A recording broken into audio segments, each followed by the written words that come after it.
Let's look at the bigger structures of the kidney, starting from the outside. If you see a sticker out here, what's this?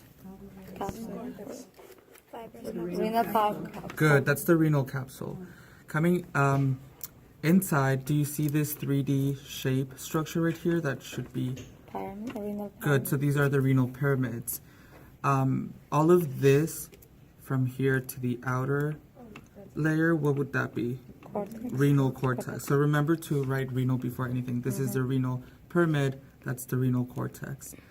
So do you see at the renal pyramids, they have like this small projection coming in right here? What do we call that? Renal papilla. Good, the renal papilla. So those little small projections. And the small projections are going to point at this structure right here. So what do we call these? Minor calyx. Good. These are your minor calyces, singular minor calyx. So when a minor calyx meets with another minor calyx, they create a major calyx. So as we go further down, do you see this region that does not include the blood vessels? What's that? No, the region that does not include this. The renal pelvis. Remember, renal before everything, renal pelvis. And further down, what's that? Good. Let's see. What organ is this? Suprarenal. Good. Adrenal gland or suprarenal gland? Good. So let's see. Let's talk about the blood flow. So 14, they're showing you the renal No, artery. artery. And that's going to branch into the good segmental artery. And then you have the interlobar artery. Interlobars are going in between the pyramids. Do you see that? Right. So interlobar then becomes arcuate. So do you see at the junction of the renal cortex and the medulla? And I'm just gonna, what they did is that they zoomed in for you on this side. This is showing you the interlobar artery. And at the junction of the cortex and the medulla, they start going this way. And we call that the arcuate artery. So from there, it becomes Interlobular. good cortical radiate artery, aka interlobular artery. But do you see how interlobular can be confused with interlobar? So don't get this mixed. Interlobular, aka cortical radiate artery, and this is your interlobar. So the cortical radiate artery then becomes good, the afferent arterial. So do you see this right here? That's showing you the afferent arterial. That then becomes, what's this? The glomerular capillary or the glomerulus, the red. And podocyte. Good. The red back here, that's showing you the capillary. This peachy color that you see right here, that's showing you the cells, that's the podocytes. Coming out, this becomes the efferent arterial. So it's at the afferent arterial where you have these specialized cells that are called good. What's the whole name for JG cells? Juxta. Good. Juxtaglomerular cells. What's their responsibility? Good. They secrete renin. Renin is an enzyme. So what is renin for? What does it cause in your body? Increased blood pressure. Good. It increases blood pressure. Right here at the DCT, by the way, this is a proximal convoluted tubule, and you know that because this is coming directly off of this structure.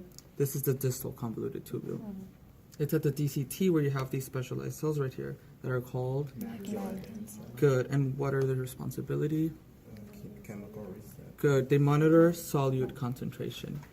And you don't see the other cells, but they should be in between here. What are the names of those cells?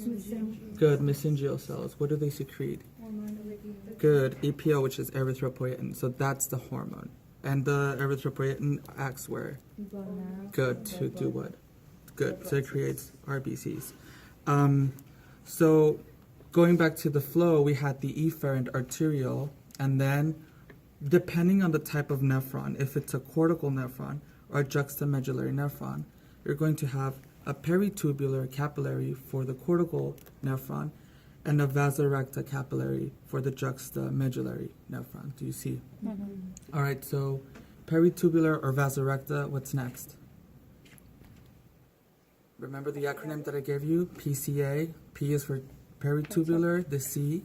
Now you're coming back as the vein. So cortical, radiate, vein, aka interlobular vein, if you want to call it that way.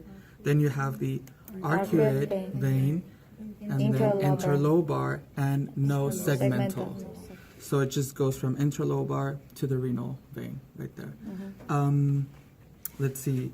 If we talk about the layers of the adrenal gland, what's the outermost layer? Remember that I gave you that acronym? Zona glomerulosa, and then remember what's the next one?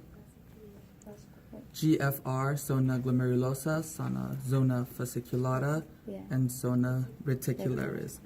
And then do you see this right here? What's that? Medulla. Good. This is the medulla. What type of cells are here that secrete something really important? Do you guys remember? Andrea, come on. Chromaffin cells. All right, remember epinephrine, norepinephrine? Yeah. All right. So, zona glomerulosa, remember what this is secrete?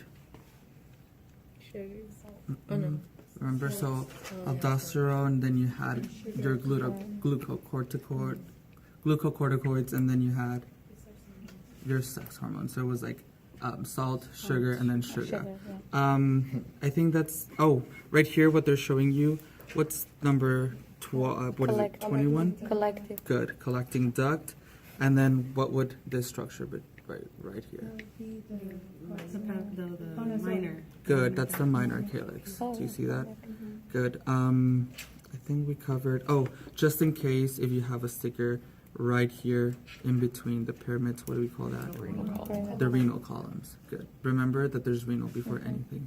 I think that's everything on here. Do you guys want to bring a reproductive?